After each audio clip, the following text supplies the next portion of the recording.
Salut, c'est Gauthier. Et Mélanie. Et aujourd'hui, on va faire un nichoir pour oiseaux. Et plus précisément pour des mésanges.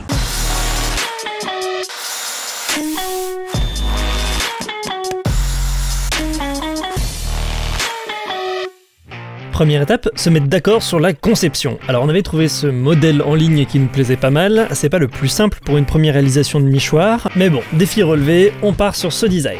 Dans un premier temps, on vérifie la largeur des bois qu'on a récupérés sur les palettes pour qu'on utilise la même largeur sur les mêmes faces. Comme il s'agit de bois de palette, forcément, il faut qu'on les décloute et qu'on fasse attention à enlever toutes les agrafes qu'il y a dessus.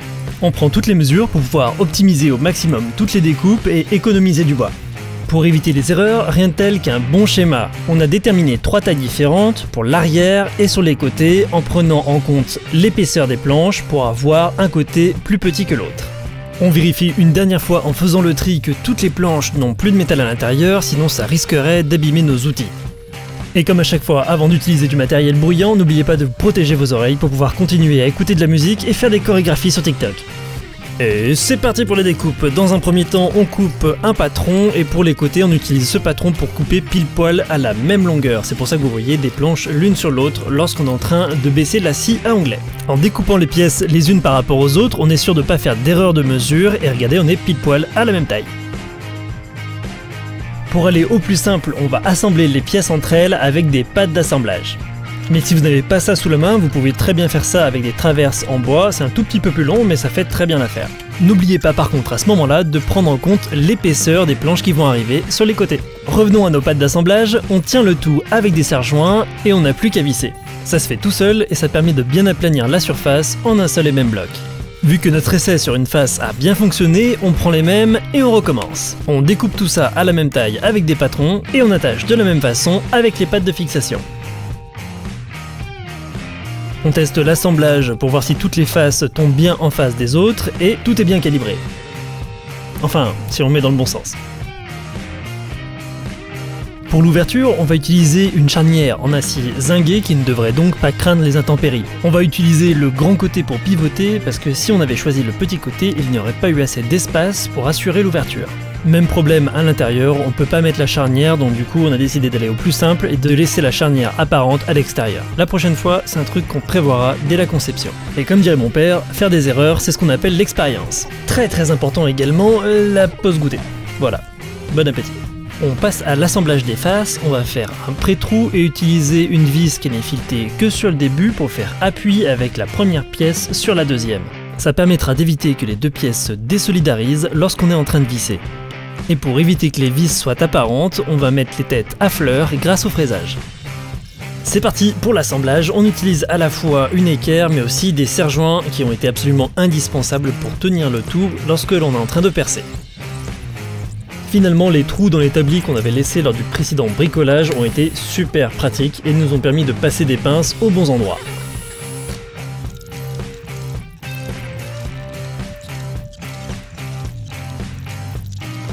Pour la partie avant, on a essayé de trouver une solution pour qu'on puisse utiliser le bois qu'on avait à stock et on a fini par choisir de faire ça en 3 parties. Les planches du haut et du bas vont être un peu en retrait et on va finir avec la partie du milieu qui va venir se plaquer dessus. On commence avec la partie du bas, on fait une coupe à 45 et lorsqu'on essaye de le mettre dans la boîte, c'est parfait. En fait, il fallait juste pour bien maîtriser cette scie à onglet, ne pas regarder ce qu'indiquait le laser qui est pas tout à fait bien calibré. On essaye tout de suite avec la deuxième partie et c'est parfait, c'est encore nickel. Il reste plus qu'à mettre la partie du milieu.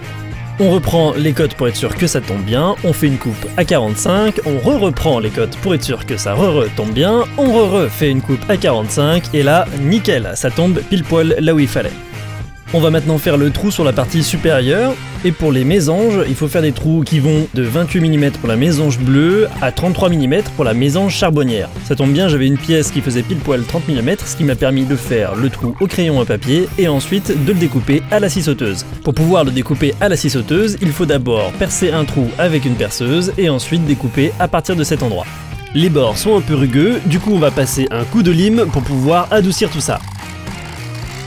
Et pour bien finir le travail, on va passer un papier de verre pour vraiment terminer d'adoucir les bords.